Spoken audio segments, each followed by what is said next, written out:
सर्वेभ्यः नमो नमः। आज की कक्षा में आप सभी का बहुत बहुत स्वागत है। आप देख रहे हैं सुदर्शन जैन के साथ ज्ञान सुधारस चैनल पर प्रत्यय परिचय।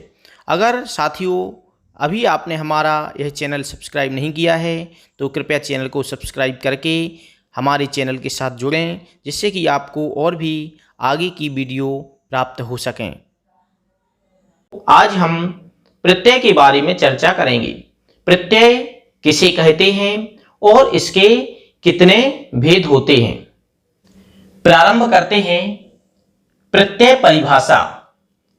यह शब्द धातु प्रातिपदिकस्य व अन्ते संयुज्य विशेषार्थस्य बोधं कारयति सः प्रत्ययः।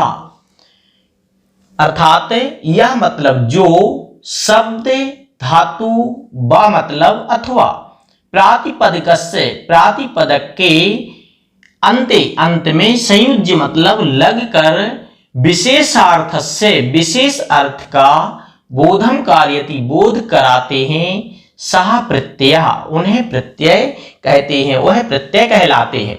प्रत्यय कौन कहलाते हैं? जो शब्द धातु या प्रातिपदिक के अंत में संयुक्त अर्थात लग जाते हैं, अर्थात धातु प्रातिपदिक इत्यादि के जो पीछे लगकर उसके अर्थ का विशेष अर्थ बोध कराते हैं, अर्थात विशेष अर्थ का जो बोध कराएं उन्हें हम प्रत्यय कहते हैं। जैसे एक उदाहरण लिया, मोहना खादति, मोहन खाता है, लट लकार का है। अब दूसरा वाक्य मोहना पाठम पठति, मोहन पाठ पढ़ता है। तो इसको हम एक वाक्य बनाते हैं, मोहिना खादित्वा पाठम पठति, मोहन खाकर पाठ को पढ़ता है, अर्थात मोहन खाना भी खाता है और खाकर क्या करता है? पाठ को पढ़ता है। तो जो यहां पर त्वा प्रत्यय दिख रहा है, तो इस प्रकार विशेष अर्थ का उसने बोध करा दिया, अर्थात खाकर पाठ को पढ़ता है। इस प्रकार अब हम देखें प्रत्यय कितने प्रकार के होते हैं। प्रत्यय के 5 भेद हैं। सुप प्रत्यय, तिंग प्रत्यय, कृत प्रत्यय, तद्धित प्रत्यय और स्त्री प्रत्यय। अब सुप प्रत्यय, इसको हम संक्षिप्त में बोल सकते हैं सुप, तिंग, कृत, तद्धित, स्त्री। तो सुप प्रत्यय किसे कहते हैं? सुप प्रत्यय वो प्रत्यय कहलाते हैं जिनसे शब्द रूपों का निर्माण होता है।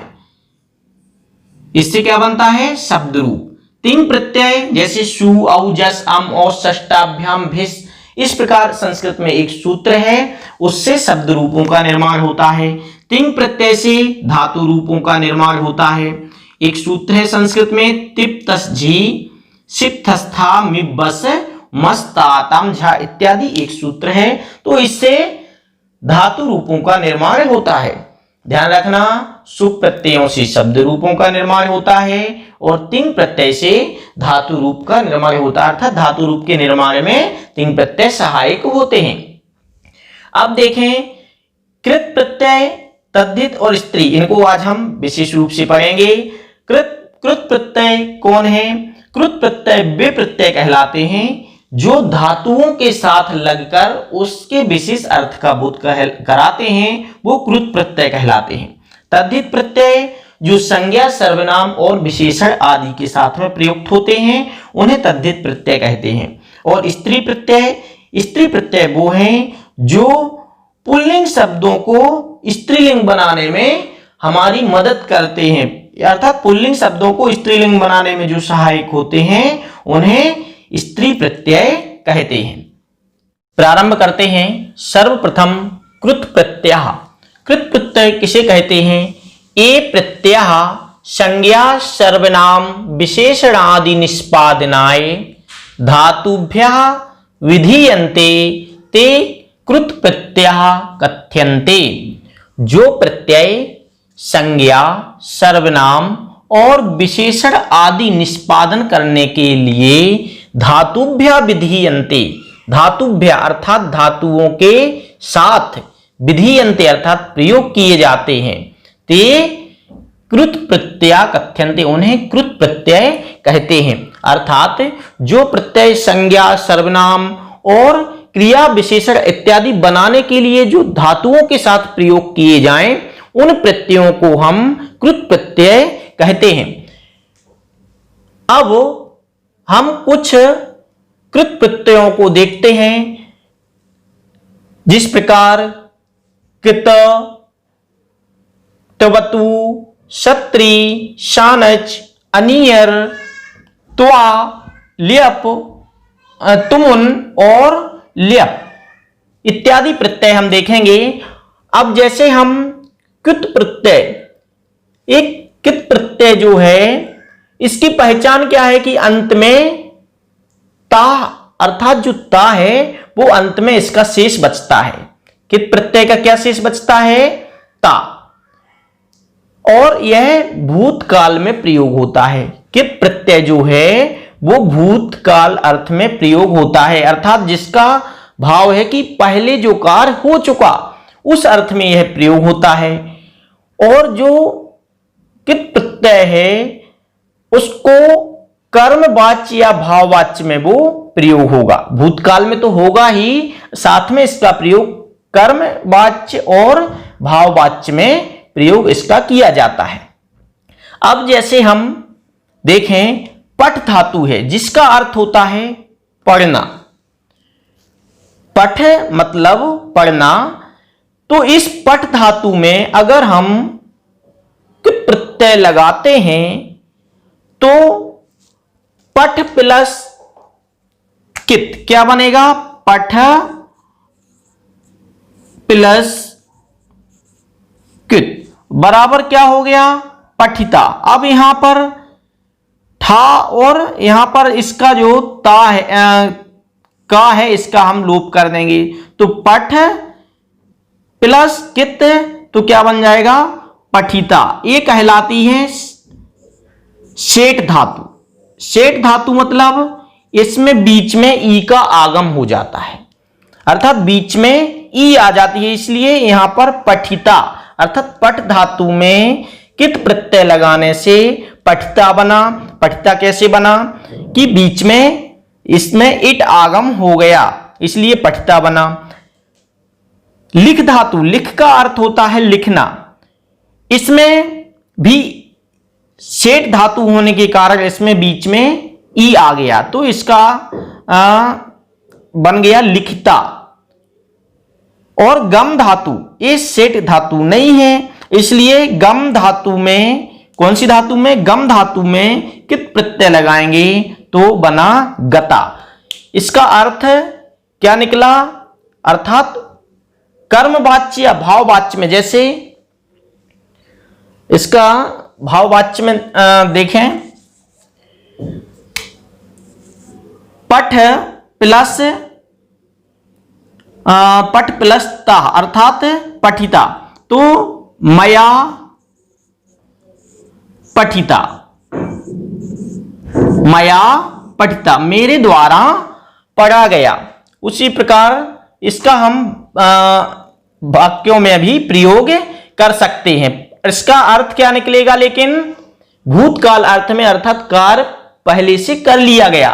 और ध्यान रखने योग्य बात, इसमें अंत में जितने भी इससे युक्त शब्द होंगे उसके अंत में ता शेष रहेगा। जैसे पठिता, लिखता, गतः, हसितः, उक्तः, इस प्रकार कितने भी शब्द हों उन सब में क्या रहेगा? अंत में ता रहेगा। ठीक है, ये हुआ कित प्रत्यय। अब जो तवतु प्रत्यय है, तवतु प्रत्यय की पहचान क्या है? अंत में तवत शेष बचता है। तवतु प्रत्यय की क्या पहचान? अंत में तवत शेष बचता है।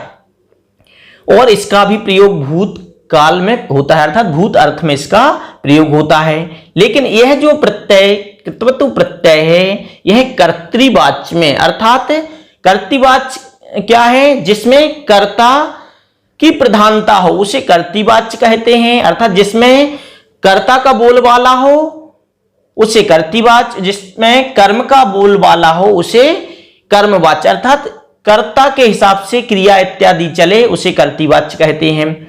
तो कितवतु प्रत्यय का तवत शेष बचता है और यह भूत अर्थ में ही प्रयोग होता है और कर्तृवाच्य में इसका प्रयोग होगा। जैसे यहां पर पठ धातु, इसी पठ धातु में अगर हम तवतु प्रत्यय लगाएंगे तो क्या बन जाएगा,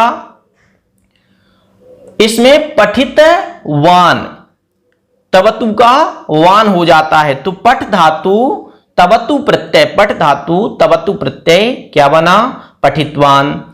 लिख धातु तवतु प्रत्यय क्या बन जाएगा, लिखितवान। गम धातु तवतु प्रत्यय गतवान अर्थात गया। सहा गतवान, सहा गतवान वह गया। तो कौन से अर्थ में इसका अर्थ कर्ती अर्थ में इसका प्रयोग हुआ। गतवान, पठितवान, लिखितवान, चलितवान इत्यादि शब्दों में तवतु प्रत्यय लगाने से वान बान बान बान अंत में बचता है। तो इसकी पहचान हमको बहुत ध्यान रखना है। कृत और तवतु, इसमें ता शेष रहता है, इसमें बान शेष रहता है। अर्थ दोनों ही भूत अर्थ में प्रयुक्त होते हैं। वश जो कृत प्रत्यय है वो कर्मवाच्य और भाववाच्य में प्रयोग होता है और जो तवतु प्रत्यय है वो कर्तृवाच्य में प्रयोग होता है। अब हमको मुख्य पहचान इसकी बस याद रखना है। तो आप इनको पहचानना नहीं भूलना, क्योंकि इसकी पहचान क्या है, पेपर में जब आता है तो हम भूल जाते हैं, तो वहां पर भूलना नहीं है। पहचान बान बान बान जिसमें दिखे वो तवतु प्रत्यय और जिसमें अंत में ताता दिखे वो कित प्रत्यय होता है।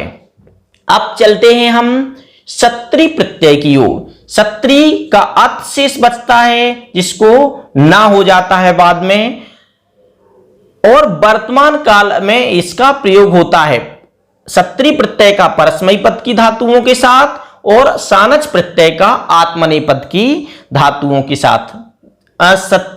परस्मयी पद, आत्मनेपद और उभय पद, इस प्रकार 3 प्रकार से धातुएं विभक्त होती हैं। तो जो सत्री प्रत्यय है वो परस्मयी पद की धातुओं के साथ प्रयोग होता है। तो सत्री प्रत्यय अगर हम लगाएंगे, जैसे पठ धातु है, ये परस्मयी पद की धातु है, तो पठ धातु में अगर हम सत्री प्रत्यय लगाएंगे तो क्या बनेगा, पठन। पठन का अर्थ होता है रहा है। किस अर्थ में इसका अर्थ क्या निकलता है, रहा है, अर्थात ये अर्थ बता रहा है पठन। सह पठन अस्ति, वह पढ़ रहा है। लिखन अर्थात लिख रहा है, सह लिखन अस्ति, वह लिख रहा है। गच्छन अर्थात रहा है, अर्थात गच्छन जा रहा है।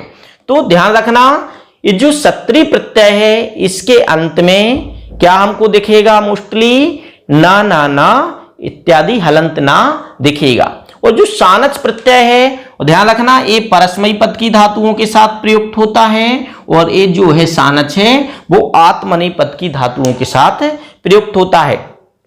तो वर्ध धातु सानच प्रत्यय क्या बन जाएगा, वर्धमाना। वर्ध धातु जो है आत्मनेपद की है, इसमें सानच लगाएंगे तो वर्धमाना अर्थात बढ़ता हुआ। कंपमाना, कंप प्लस सानच कंपमाना अर्थात कांपता हुआ, इसका अर्थ निकलता है हुआ, अर्थात निरंतरता का द्योतक है। वर्धमाना बढ़ता हुआ, कंपमाना कांपता हुआ। अनियर प्रत्यय, अनियर प्रत्यय जिसका अनीय शेष रहता है, अर्थ चाहिए निकलता है और यह कर्मवाच्य और भाववाच्य में प्रयुक्त होता है। जैसे हम धातु बोही धातु ले रहे हैं, पट धातु में अनियर प्रत्यय, अनियर प्रत्यय लेंगे तो अर्थ क्या निकलेगा, पठनीयम अर्थात पढ़ना चाहिए। क्या निकलेगा, मया पठनीयम, मया लेखनीयम, मुझे लिखना चाहिए, मेरे द्वारा लिखा जाना चाहिए। गमनीयम, जाना चाहिए, अर्थात किस अर्थ में निकला, चाहिए अर्थ में। और पठ धातु कोई भी धातु हो, पठ धातु में अनियर लगाएंगे पठनीयम, लिख धातु लेखनीयम और गम धातु गमनीयम। इस प्रकार हम यह अनियर प्रत्यय समझ सकते हैं कि जिसके अंत में नियम नियम नियम इस प्रकार आए वो अनियर प्रत्यय है। त्वा प्रत्यय क्या है? त्वा प्रत्यय की विशेषता अंत में त्वा शेष रहता है, अर्थ निकलता है कर, और यह अव्यय होता है, इसके रूप नहीं चलते। जैसे पठित्वा, पठ धातु में त्वा प्रत्यय लगाएंगे तो पठित्वा अर्थात पढ़कर, लिख धातु में त्वा प्रत्यय लिखित्वा अर्थात लिखकर, अहम पठित्वा खादामि, मैं पढ़कर, जैसे वाक्य में अहम पठित्वा खादामि, मैं पढ़कर खाता हूं, अहम पठित्वा खादामि अर्थात मैं पढ़कर खाता हूं। तो इस प्रकार जो शब्द बनते हैं उसमें त्वा प्रत्यय, भाव क्या आता है? भाव आता है कर, अर्थात वह काम पूरा करके आगे की क्रिया में करता हूं, तो ये त्वा प्रत्यय है। तुमुन प्रत्यय क्या है विशेषता? इसके अंत में तुम शेष बचता है, अर्थ निकलता है के लिए, गंतुम जाने के लिए। जैसे पठ धातु में तुमुन प्रत्यय लगाएंगे तो पठितुम, तुम का अर्थात के लिए, पठितुम पढ़ने के लिए, लिखतुम लिखने के लिए, गंतुम जाने के लिए, वक्तुम बोलने के लिए, हसितुम हंसने के लिए। इस प्रकार कोई भी धातु हो उसमें हम ये प्रत्यय लगाएंगे तो क्या हो जाएगा? तुम युक्त शब्द बन जाएगा। अब देखें हम ल्यप प्रत्यय।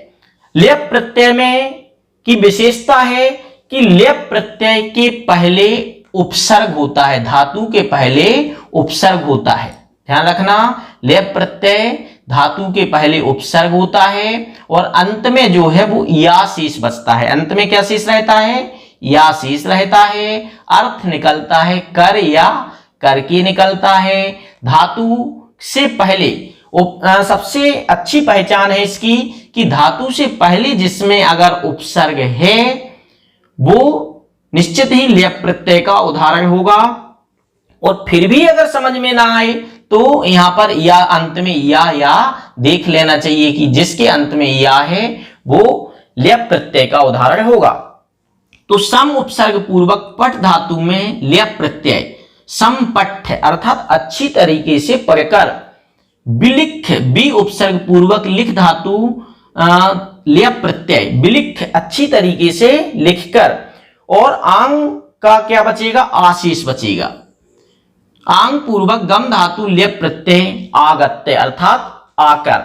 इस प्रकार कृत प्रत्यय और एक तिन प्रत्यय भी है। तिन का जैसे धातु के लिए कृ धातु है, उसको अगर हम तिन प्रत्यय लगाएंगे तो कृति इत्यादि शब्द बनाने के लिए तिन प्रत्यय का प्रयोग किया जाता है। अब चलते हैं हम तद्धित प्रत्यय की ओर। तद्धित प्रत्यय किसे कहते हैं? ए प्रत्यय संज्ञा सर्वनाम विशेषण आदि शब्दै विधीयन्ते ते तद्धित प्रत्यय कथ्यन्ते। जो प्रत्यय संज्ञा सर्वनाम और विशेषण आदि शब्दों के साथ विधीयन्ते अर्थात प्रयुक्त्यन्ते प्रयोग किए जाते हैं, ते तद्धित प्रत्यय कथ्यन्ते अर्थात उनके लिए तद्धित प्रत्यय कहते हैं। अर्थात जो संज्ञा सर्वनाम और विशेषण इत्यादि के साथ जो प्रत्यय लगाए जाएं उन प्रत्ययों के लिए तद्धित प्रत्यय कहते हैं। जैसे कुछ तद्धित प्रत्ययों के इधर तद्धित प्रत्यय यहां पर दिए हुए हैं, उन तद्धित प्रत्ययों को देखते हैं। जैसे मतुप प्रत्यय है, मतुप का मत शेष बचता है, अर्थ क्या निकलता है? बाला अर्थात उससे युक्त। जैसे शक्ति प्लस मतुप अर्थात शक्ति से मतुप मतलब युक्त, शक्ति मतुप, मतुप शक्तिमान, मतुप का क्या बचना है? मत शेष बचेगा तो शक्तिमान बन जाएगा। बुद्धि प्लस मतुप बुद्धिमान। इस प्रकार तो जिसके अंत में मतुप प्रत्यय, शक्ति में मतुप प्रत्यय लगाएंगे तो शक्तिमान बन जाएगा। अर्थ क्या निकलता है? शक्ति वाला या शक्ति से सहित। बुद्धि मतुप बुद्धिमान अर्थात बुद्धि से सहित।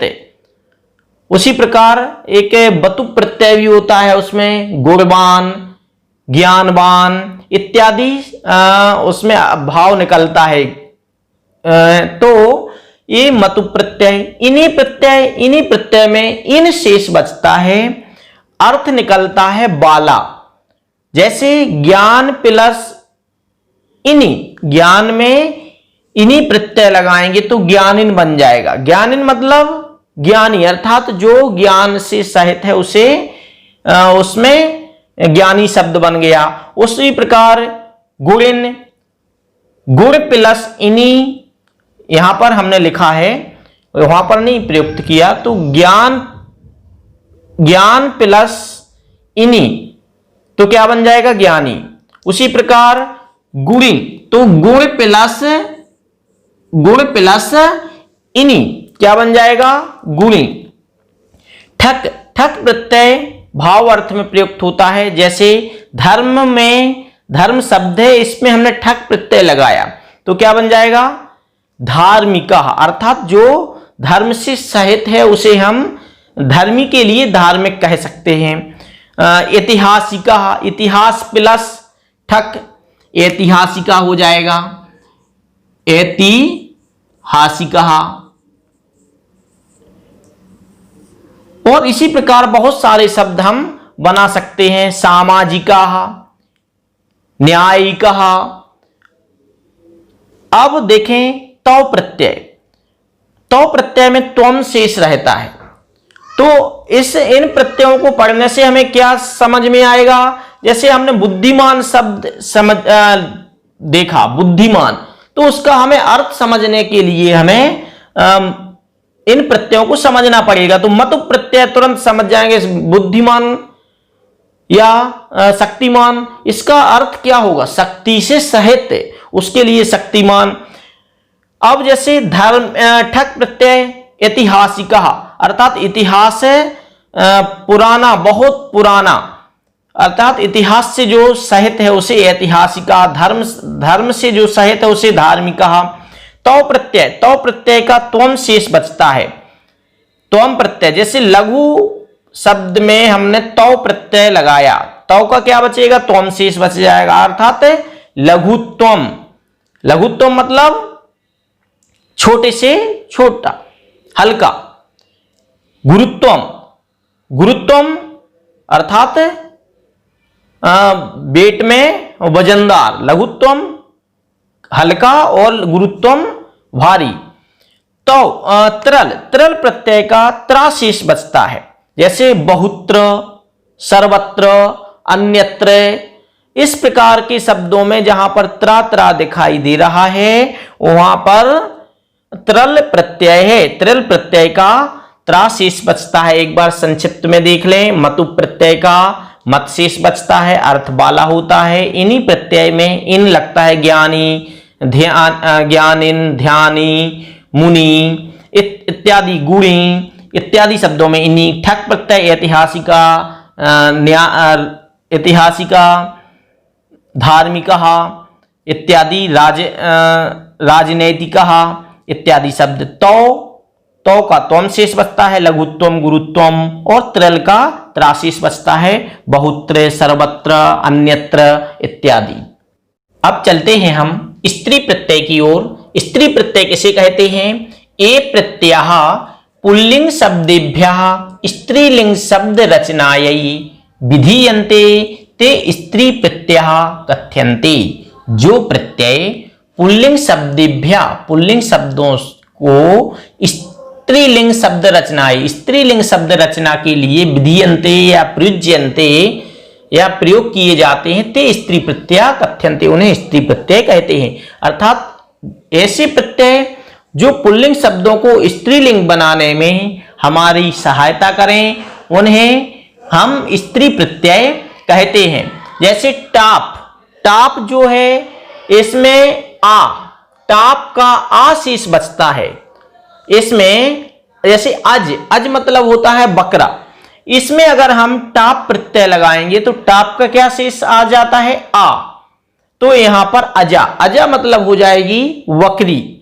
उसी प्रकार बालक प्लस टाप, तो यहां बालिका होना चाहिए, लेकिन यहां बालिका।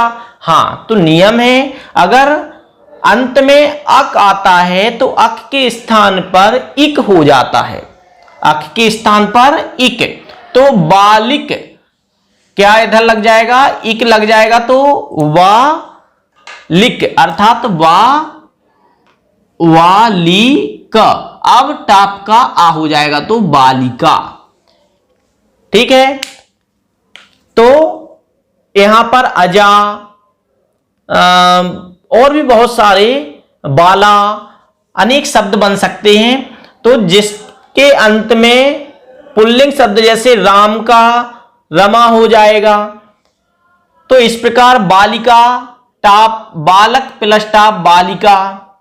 तो इस पुल्लिंग शब्दों को स्त्रीलिंग बनाने में टाप प्रत्यय। अब गीप प्रत्यय का भी प्रयोग होता है स्त्रीलिंग बनाने के लिए। गीप प्रत्यय कहां लगता है, उसकी कुछ विशेषताएं हैं।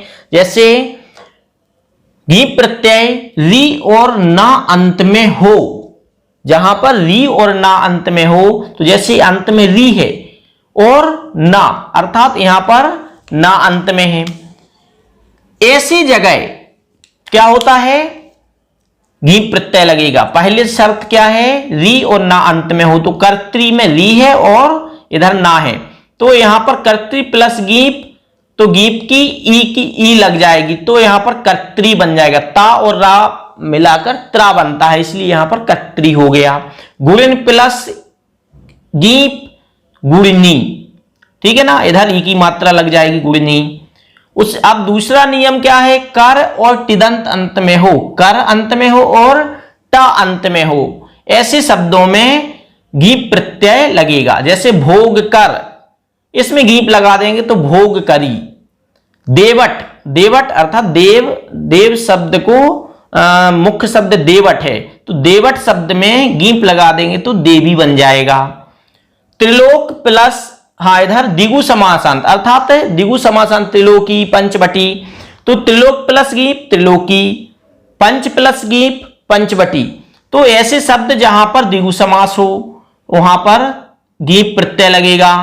अब गीप प्रत्यय और कहां लगेगा, जहां पर उ और री का लोप हुआ हो, तो यहां पर दिख नहीं रहा है, लेकिन जो यहां पर री है उसका मतलब उ है उसका लोप हुआ है, तो यहां पर मतुप का उ का लोप हो गया, तो श्रीमत प्लस गीप श्रीमती बन गया।